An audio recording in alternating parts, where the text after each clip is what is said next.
the tranquil landscape of Lamdong province, the French colonial territory of Cochin, China, 1938.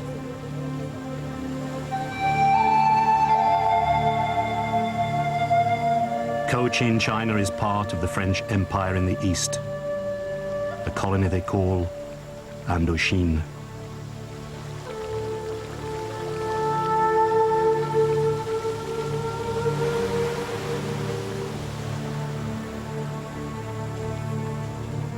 Indochina is formed by Laos and Cambodia in the west, and the eastern territories of Tonkin, Annam, and Cochin, China, the ancient kingdom of Vietnam.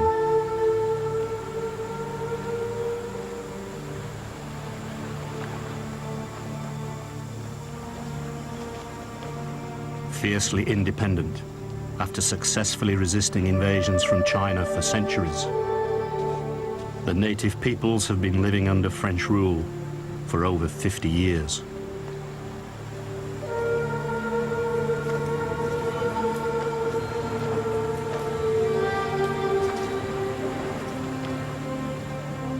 Now, disguised by the timeless serenity of their countryside, these outwardly placid people are building powerful independence movements.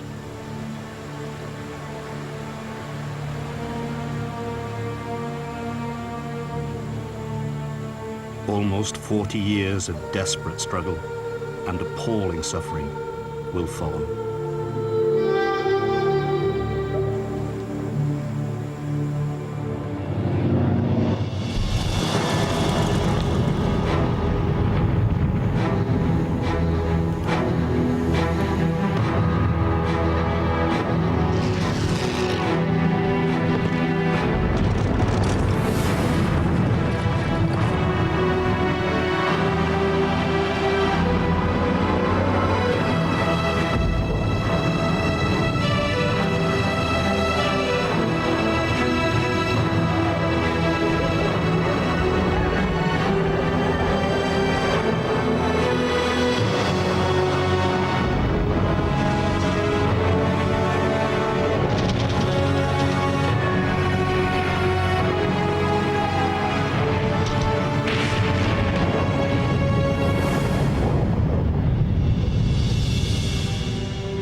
Using their own first-hand accounts and previously unseen film shot entirely in color,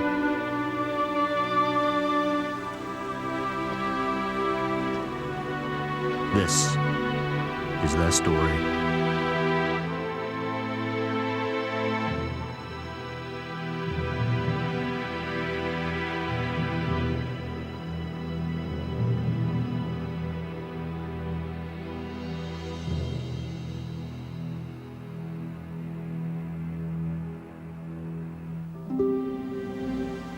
The Northwest Frontier, the gateway to Asia, 1937. Peshawar, the last outpost of the British Empire in India. As part of their grand tour, adventurers and amateur cinematographers, Edward de Rothschild and Peter Traherne, are traveling through the vast and ancient lands of Asia. They record these unique images of more than 70 years ago on 16mm film.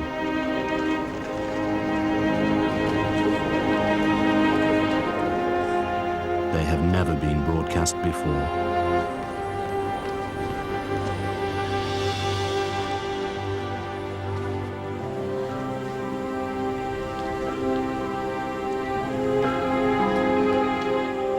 In the 1930s, with the exception of the Kingdom of Siam, modern-day Thailand, all the millions of people of South and Southeast Asia, with their myriad cultures and rich heritage, are ruled by Western powers.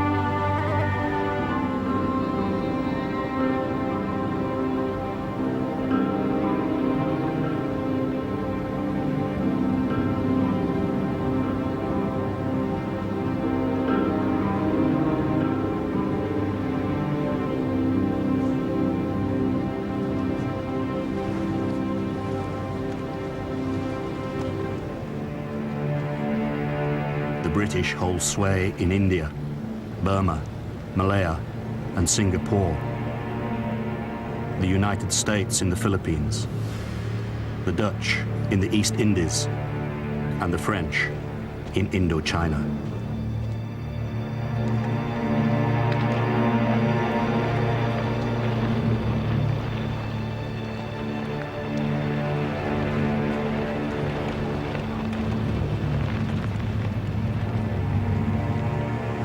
Rich in natural resources, these verdant lands are ruthlessly exploited to supply the affluent consumers of Europe and North America.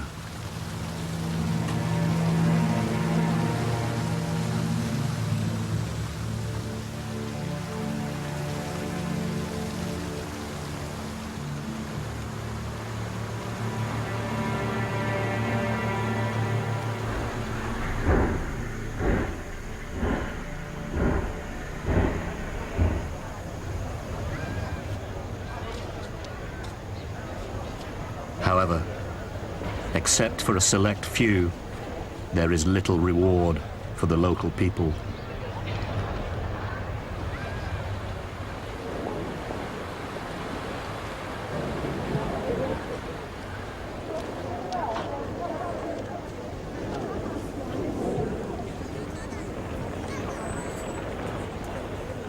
Saigon, 11th of November, 1938.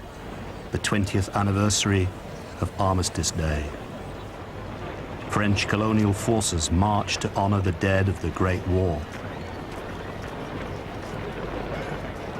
It is only 2 decades since the end of a war that was supposed to end all wars, during which France suffered over 4 million casualties.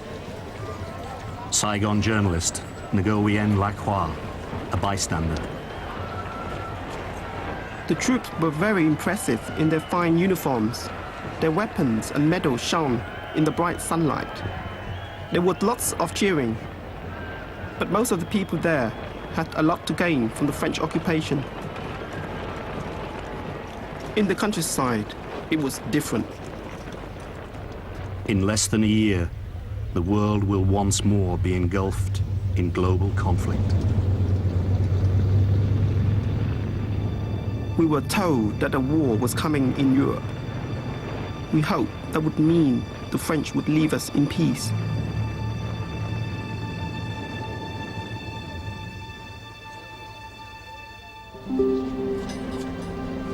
Saigon has all the trappings of the colonial good life. But the French authorities treat dissent ruthlessly. Ngo Vinh Long, raised in the Mekong Delta in the south of the country, remembers his childhood under French rule. The French made routine patrols and killed many Vietnamese. They dumped their bodies in the river. Every time I went down to get water, I saw floating corpses. I hated the French. My father said, "We shouldn't hate the French.